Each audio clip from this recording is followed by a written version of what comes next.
নমস্কার দর্শকরা, খুল্লম খুল্লাতে সবাইকে স্বাগত জানাচ্ছি। প্রথমে অনুরোধ করছি, যারা ভিডিওটি দেখছেন, যারা ইউটিউবে দেখছেন তারা সঙ্গে সঙ্গে সাবস্ক্রাইব করবেন, এবং যারা ফেসবুকে দেখছেন তারা লাইক কমেন্ট করবেন, বেশি বেশি করে শেয়ার করবেন, কারণ মানুষের কাছে এই বক্তব্যগুলো পৌঁছানোটা খুব জরুরি। দর্শকরা, আপনারা জানেন যে গতকাল মন্ত্রী অশোক সিংঘল বলেছেন যে শিলচর পুর নিগমের যে নির্বাচন সেটা পুজোর পরে হচ্ছে। তো এটা জানার পর অনেকেই কিছুটা হতাশ হয়েছেন তারাই যারা এতদিন থেকে একটা প্রস্তুতি নিচ্ছিলেন পুর নির্বাচনে প্রতিদ্বন্দ্বিতা করার। আজকে আমার একজনের সঙ্গে দেখা হলো, পুরনো পুর সদস্য, চুপচাপ বসে আছেন, বলেন না এখন তো মন্ত্রী বলেছেন যে পুজোর পর পুর নির্বাচন হবে, তো আদৌ কি হবে কি হবে না এটা নিয়ে তারা একটা সংশয়ে আছেন। এবং আমার কাছে কিছু ফোন এসেছে, অনেকেই বলছেন যে অশোক সিংঘলের তাহলে কি পুর নির্বাচন কি হচ্ছে না, নাকি পুজোর পরে হবে। পুজোর পরে যদি হয়, ধরুন পুজো যদি এবার সেপ্টেম্বর বা অক্টোবরে হয়, নভেম্বরে যদি নির্বাচন হয়, তাহলে আবার দেখা যাচ্ছে যে আগামী এপ্রিল বা মে মাসে বিধানসভা 2026 সালে বিধানসভা নির্বাচন আছে, তো বা পঞ্চায়েত নির্বাচনেরও ব্যাপার আছে। তো একটা মানে সংশয়ের মধ্যে পড়ে গেছেন। এত এমনিতেই আপনারা জানেন যে পুর নির্বাচন প্রায় 5 বছর পরে, প্রায় 5 বছর বেশি মেয়াদ। 2014 সালে শেষ পুর নির্বাচন হয়েছিল, অর্থাৎ প্রায় 11 বছর হতে চলছে পুর নির্বাচন শিলচরে হয়নি, এবং গত 5 বছর থেকে কোনো নির্বাচিত বোর্ড নেই। এক্সিকিউটিভ অফিসার পুরসভা চালাচ্ছেন, এবং এই পুরসভা নিয়ে নানান ধরনের অভিযোগ উঠেছে বিভিন্ন মহল থেকে। গতকালই কংগ্রেসের পক্ষ থেকে জানতে চাওয়া হয়েছে ওয়ার্ক অর্ডার, বা যেগুলো কাজ হচ্ছে সেগুলো ওয়ার্ক অর্ডার কোথায়, সেগুলো কেন ডিসপ্লে করা হয় না। গান্ধী মেলার কাজে যাকে বরাদ্দ দেওয়া হয়েছে সে সর্বনিম্ন ছিল না। এই ধরনের নানা কথা, নানা অভিযোগ কিন্তু উঠছে। এই অভিযোগগুলোর কোনো জবাবও আমরা তেমনভাবে পাচ্ছি না, আমরা দেখছি যে জবাব পাচ্ছি না। একটা প্রশ্ন করে আরেকটা উত্তর দেওয়া হয়।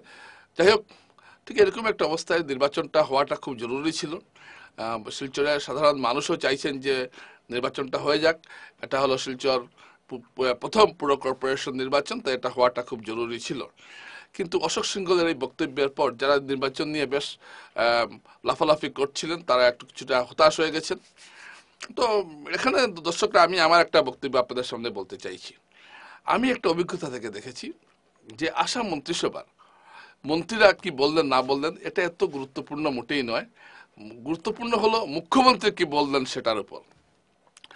যেদিন মুখ্যমন্ত্রী বলবেন যে পুজোর পর নির্বাচন হবে, আমি ধরে নেব পুজোর পর নির্বাচন হবে। যেহেতু মুখ্যমন্ত্রী এখন এরকম কোনো কথা বলেননি, তাই আমি মনে করি যে নির্বাচন যে পুজোর পরে হবে, পুজোর আগে যে হবে না, এর কোনো গ্যারেন্টি নেই। মুখ্যমন্ত্রী কি বলেছেন? মুখ্যমন্ত্রী বলেছেন যে পঞ্চায়েত নির্বাচনের পরিপ্রেক্ষিতে তিনি বলেছেন যে এপ্রিল বা মে মাসে পঞ্চায়েত নির্বাচন হবে। তো এপ্রিল বা মে মাসের পঞ্চায়েত নির্বাচন হয়, তার সঙ্গে তিনি হয়তো শিলচর পুর নিগমের নির্বাচনটা করিয়ে নিতে পারেন।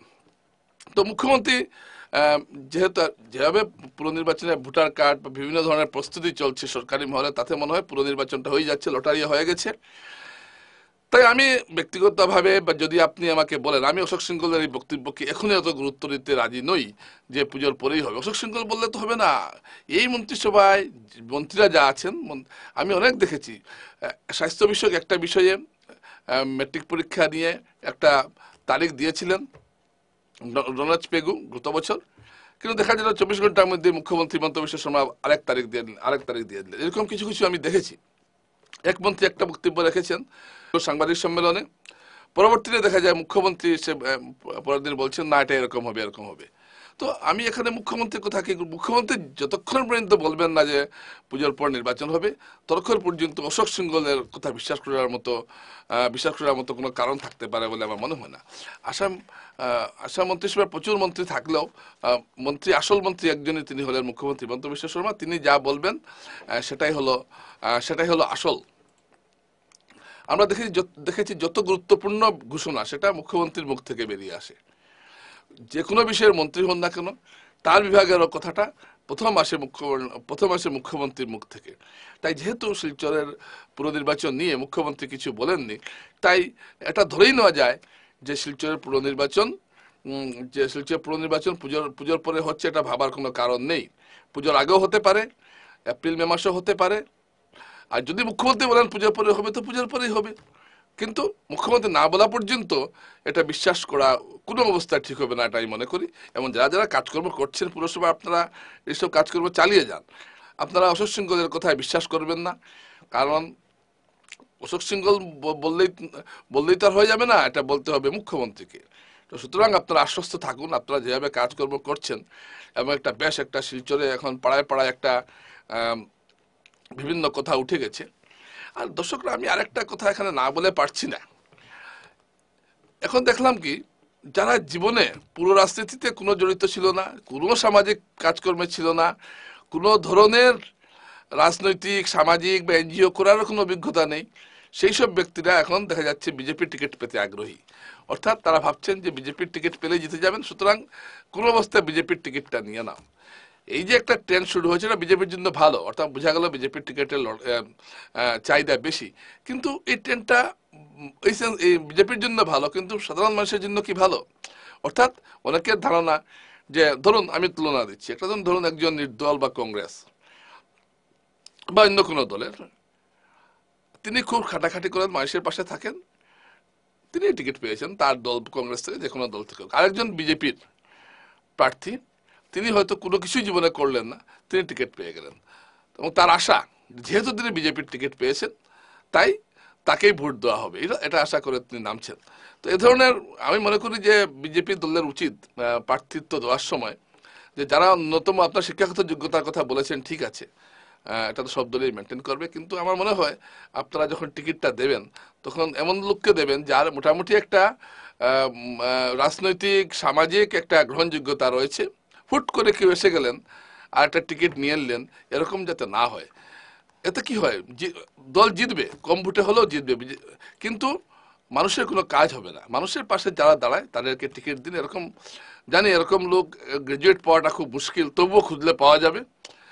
অনেকে হয়তো পার্টি করেননি, সরাসরি কোনো এনজিও করেছেন, বিভিন্ন সংস্থা করছেন, ব্যক্তিগতভাবেও সাধারণ মানুষের পাশে দাঁড়ান, এরকম লোক বিজেপি দলে শিক্ষিত লোক প্রচুর আছেন। তাদের মধ্য থেকে কাউকে আপনারা প্রার্থী করবেন, একটা প্রত্যাশা রাখি। না হলে এই যে একটা মানে হঠাৎ করে উড়ে এসে জুড়ে বসার মতো বিজেপির টিকিট নিয়ে নিলাম, এটা যদি হতে থাকে তাহলে কিন্তু জনগণের জন্য ভালো হবে না। আমার মনে হয় এটা দলের জন্য খুব একটা ভালো হবে না।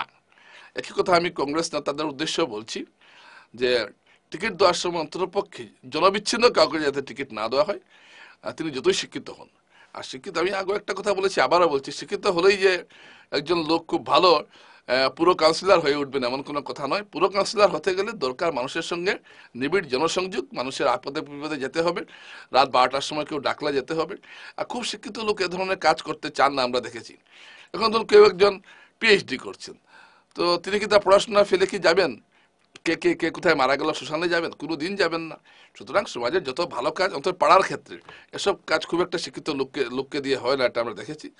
তাই মোটামুটি যারা পাশ করে এসেছে, গ্রাজুয়েট এই ধরনের লোককে টিকিট দিলে এবং যার জন্য গ্রহণযোগ্যতা আছে তাদেরকে টিকিট দিলে আমার মনে হয় পুরো নির্বাচনে ভালো ভালো কাউন্সিলর নির্বাচিত হবেন বিভিন্ন ওয়ার্ড থেকে। এবং বিজেপি ও কংগ্রেস দুই দলের কাছেই আমার অনুরোধ থাকবে যে আপনারা এই বিষয়টা অবশ্যই দেখবেন।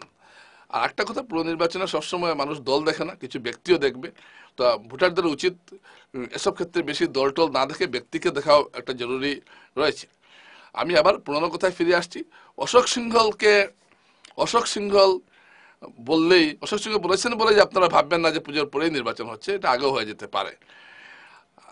কারণ মুখ্যমন্ত্রী এখনো এই বিষয়ে কোনো কিছু বলেননি। তিনি পঞ্চায়েত নির্বাচন নিয়ে যা বলেছেন সব মিলে গেছে। আপনাদের মনে আছে যখন হাইকোর্টের রায় যখন দেরি হচ্ছে, তখন উনি বলেছেন যে আজ থেকে 10 তারিখের পরে যদি রায় দেয় তাহলে আমাদের পক্ষে আর ফেব্রুয়ারি মাসে নির্বাচন করানো সম্ভব হবে না, কারণ সামনে ম্যাট্রিক পরীক্ষা আসছে। 11 তারিখ রায় দিয়েছে, 12 তারিখ রায় দিয়েছিল। তারপর মুখ্যমন্ত্রী বললেন এখন আর সময় নেই, এটা বিহুর পরে বা মে মাসে বা এপ্রিল বা মে মাসে হবে।